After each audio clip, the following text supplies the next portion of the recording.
قال رسول الله صلى الله عليه وسلم: من سبح الله دبر كل صلاة 33، وحمد الله 33، وكبر الله 33، فتلك 99.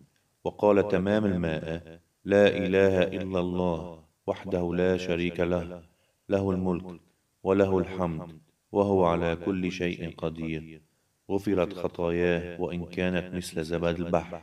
رواه مسلم.